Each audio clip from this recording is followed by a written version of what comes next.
Bienvenue à tous. On se retrouve pour une nouvelle plongée et cette fois-ci, on va explorer un sujet qui fait beaucoup parler de lui, l'intelligence artificielle et plus précisément son impact sur le monde de l'art. Ah, l'IA et l'ARTA. Un sujet fascinant et parfois controversé. Oui, c'est vrai, on entend beaucoup de choses sur l'IA ces temps-ci, des promesses incroyables mais aussi des craintes, parfois même des peurs. Alors aujourd'hui, on va essayer de démêler le vrai du faux, de comprendre comment l'IA est en train de transformer la création artistique. Avec plaisir. J'ai hâte de partager mes réflexions avec vous et d'entendre vos réactions. Parfait. Pour cette plongée, on va s'appuyer sur un document intitulé Document Citra, qui offre un panorama assez complet de l'utilisation de l'IA dans différents domaines artistiques, les arts visuels, la musique, l'écriture. On va essayer de voir comment l'IA est utilisée, quels sont ses avantages et ses limites, et surtout, on va se poser la question fondamentale. Est-ce que l'IA peut vraiment être créative? C'est la question qui fâche. On a tous en tête l'image de l'artiste, du génie créateur, inspiré, un peu torturé. Est-ce que l'IA, avec ses algorithmes et ses données, peut vraiment rivaliser avec l'esprit humain? Exactement. Et pour commencer, je vous propose de plonger directement dans le grand bain avec un exemple qui a fait couler beaucoup d'encre. La vente aux enchères du cas-portrait d'Edmond de Bellamy. Ah oui, ce tableau, créé par une IA, est vendu pour plus de 400 000 dollars. Ça a été un véritable coup de tonnerre dans le monde de l'art. Absolument. Imaginez la scène. Une salle des ventes prestigieuses, des collectionneurs du monde entier et au milieu de tout ça, une œuvre d'art créée par une intelligence artificielle. Et le plus incroyable, c'est que ce tableau a été vendu pour une somme astronomique. Plus de 400 000 dollars. Oui, c'est un événement qui a marqué un tournant. Soudain, l'IA n'était plus cantonnée au laboratoire de recherche. Elle s'invitait dans les galeries d'art, sur le marché de l'art. Et ça a forcément suscité beaucoup de réactions, de débats, de controverses. Exactement. Certains ont crié au génie, d'autres à la provocation, d'autres encore à la fraude. Mais une chose est sûre, cet événement a révélé au grand public le potentiel de l'IA dans le domaine de la création artistique. Oui, ça a été un véritable électrochoc. Et depuis, on voit de plus en plus d'artistes, de musiciens, d'écrivains qui s'intéressent à l'IA, qui l'utilisent comme un outil, comme une source d'inspiration. C'est vrai. On a l'impression que l'IA est en train de révolutionner la création artistique, de bouleverser les codes, de repousser les limites. Et ça nous amène à une question cruciale. Comment l'IA crée-t-elle de l'art? Quels sont les mécanismes à l'œuvre? Eh bien, il faut savoir qu'il existe différentes techniques, différents algorithmes qui permettent à l'IA de créer des œuvres d'art. Par exemple, l'une des techniques les plus utilisées, ce sont les GAN, ou réseaux antagonistes génératifs. Les GAN. Ça a l'air un peu compliqué. Pouvez-vous nous expliquer en quelques mots comment ça fonctionne? En gros, imaginez deux intelligences artificielles qui jouent l'une contre l'autre. La première, on va l'appeler la créatrice, essaye de générer des images réalistes, par exemple un portrait, un paysage, une nature morte. Et la deuxième, la critique, essaye de détecter les faux, de distinguer les images créées par l'IA des vraies photos. Ah d'accord, je vois. C'est un peu comme un jeu du chat et de la souris. Exactement. Et au fur et à mesure qu'elle joue, la créatrice apprend à créer des images de plus en plus réalistes, tandis que la critique devient de plus en plus performante pour détecter les faux. Et c'est ce processus d'apprentissage par confrontation qui permet au jet de générer des images d'une qualité incroyable, parfois même indistinguable de celles créées par des artistes humains. C'est vraiment bluffant. On a l'impression que la machine est capable de rivaliser avec l'œil humain, avec la sensibilité artistique. Mais du coup, est-ce qu'on peut vraiment parler d'art à part entière? Est-ce que l'IA peut vraiment créer quelque chose d'original? Ou est-ce qu'elle se contente de reproduire ce qui existe déjà? Voilà la question qui fâche. C'est là que le débat devient vraiment passionnant. Oui, c'est vrai. Certains critiques d'art estiment que l'IA n'est qu'une pâle copie de l'artiste humain, qu'elle se contente de reproduire et de combiner des éléments existants sans apporter de véritable originalité. Oui, c'est un point de vue que l'on entend souvent. Mais d'autres experts estiment au contraire que l'IA peut être une source d'inspiration nouvelle, qu'elle peut nous aider à explorer des territoires artistiques inconnus, à repousser les limites de la création. C'est vrai qu'on a vu des exemples assez impressionnants de créations réalisées avec l'IA. Par exemple, DALL-E et Midjourney sont des IA capables de générer des images à partir de descriptions textuelles. On peut leur donner une phrase, un poème, une idée, et elles créent une image unique, originale, parfois même surréaliste. Oui, c'est assez fascinant. Et on voit de plus en plus d'artistes qui s'emparent de ces outils, qui les intègrent à leur processus créatif. L'IA devient une sorte de partenaire, un collaborateur qui permet d'explorer de nouvelles voies, de donner vie à des idées qui n'auraient peut-être jamais vu le jour autrement. Et cette collaboration ne se limite pas aux arts visuels, n'est-ce pas? J'ai entendu dire que l'IA s'invite aussi dans le monde de la musique. Ah oui, absolument. L'IA est capable de composer des mélodies, d'harmoniser des accords et même de créer des arrangements complexes. C'est incroyable. Mais du coup, est-ce que ça veut dire que les musiciens humains vont disparaître? Est-ce que l'IA est en train de remplacer les compositeurs? Pas si vite. L'IA peut composer, c'est vrai, mais elle peut aussi être un outil précieux pour les musiciens humains.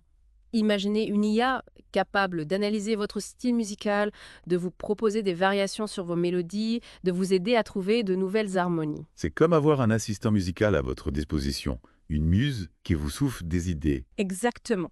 L'IA peut stimuler la créativité des musiciens, les aider à sortir de leur zone de confort, à explorer de nouvelles sonorités. Et on voit déjà des exemples de collaboration fructueuse entre musiciens et IA. Certains artistes utilisent l'IA pour créer des boucles rythmiques, des effets sonores, des textures musicales qu'ils intègrent ensuite à leur composition. D'accord. Donc l'IA ne remplace pas forcément les musiciens, mais elle peut les aider à enrichir leur musique, à explorer de nouvelles possibilités. C'est une approche intéressante. Oui, c'est une vision plus collaborative de l'IA, où l'humain et la machine travaillent ensemble, en complémentarité. Et je pense que c'est une approche qui a beaucoup d'avenir. Et la musique n'est pas le seul domaine artistique où l'IA fait des vagues. On la retrouve aussi dans le monde de l'écriture. Ah oui, c'est vrai. On a beaucoup parlé de ces modèles de langage, comme GPT-4, qui sont capables de générer du texte, des articles, des poèmes, même des scénarios de films. Exactement. Et la qualité de ces textes est parfois bluffante. On a l'impression de lire un texte écrit par un humain. C'est un peu effrayant, non? Imaginez une machine capable d'écrire des romans, des pièces de théâtre, des scénarios qui nous captivent, qui nous émeuvent. Oui, c'est une perspective qui peut faire réfléchir. Est-ce que l'IA pourrait un jour remplacer les écrivains? Est-ce que la littérature deviendrait une affaire d'algorithmes? Des algorithmes qui nous racontent des histoires, qui nous font rire, qui nous font pleurer. C'est quelque chose de fascinant, mais aussi de troublant. C'est vrai. On touche là à des questions fondamentales sur la nature de la création, sur ce qui fait qu'une œuvre d'art nous touche, nous transporte. Est-ce que l'émotion, la sensibilité, l'intention de l'artiste sont des éléments indispensables? Ou est-ce que l'IA, avec sa puissance de calcul, peut les simuler, les reproduire, voire les surpasser? C'est une question difficile. Pour l'instant, on peut dire que l'IA est très douée pour imiter, pour reproduire des styles, des structures narratives. Mais est-ce que ça suffit pour créer une œuvre vraiment originale, qui porte une vision du monde unique, qui nous marque profondément? C'est là que le débat est ouvert. Certains pensent que l'IA ne sera jamais qu'une pâle copie de l'écrivain humain, qu'elle ne pourra jamais égaler la profondeur, la subtilité, la complexité de la création littéraire. D'autres, au contraire, estiment que l'IA a un potentiel énorme, qu'elle peut nous aider à explorer de nouveaux territoires littéraires, à inventer de nouvelles formes d'écriture. C'est vrai qu'on a déjà vu des exemples d'IA utilisés pour générer des idées d'histoire, pour aider la construction de personnages, pour suggérer des dialogues, des descriptions. C'est un peu comme si l'IA devenait une assistante d'écriture, une muse qui souffle des idées à l'écrivain. Oui, c'est une image intéressante. L'IA comme une source d'inspiration, un outil qui permet de débloquer la créativité, de surmonter le syndrome de la page blanche. Et ça soulève une question importante. Est-ce que l'utilisation de l'IA en écriture est une forme de triche? Est-ce que ça dévalorise le travail de l'écrivain? C'est une question qui divise. Certains puristes considèrent que l'écriture doit rester une activité purement humaine, sans intervention de la machine. D'autres, au contraire, y voient une évolution naturelle, une façon d'enrichir la création littéraire, d'explorer de nouvelles possibilités. Après tout, les écrivains ont toujours utilisé des outils pour les aider à écrire. La plume, la machine à écrire, l'ordinateur. Pourquoi pas l'IA? C'est vrai. L'important, c'est de ne pas perdre de vue l'essentiel. L'intention de l'auteur, le message qu'il veut transmettre, l'émotion qu'il veut partager. L'IA peut être un outil précieux, mais elle ne doit pas remplacer la vision, la sensibilité, l'humanité de l'écrivain. En fin de compte, la question n'est peut-être pas de savoir si l'IA peut écrire, mais plutôt comment elle peut nous aider à écrire mieux, à raconter des histoires plus puissantes, plus originales, plus universelles. Oui, je crois que c'est la bonne approche. L'IA ne doit pas être vue comme une menace, mais comme une opportunité, un défi, une invitation à repenser la création littéraire. Et qui sait, peut-être que l'IA nous aidera à découvrir de nouveaux talents, de nouvelles voies, de nouvelles formes d'expression. C'est une perspective passionnante. Mais avant de se projeter dans le futur, revenons un instant à la question fondamentale qu'on s'était posée au début. Est-ce que l'IA peut vraiment être créative? Est-ce qu'elle peut créer quelque chose de vraiment original, qui n'existe pas déjà? Ah, la grande question.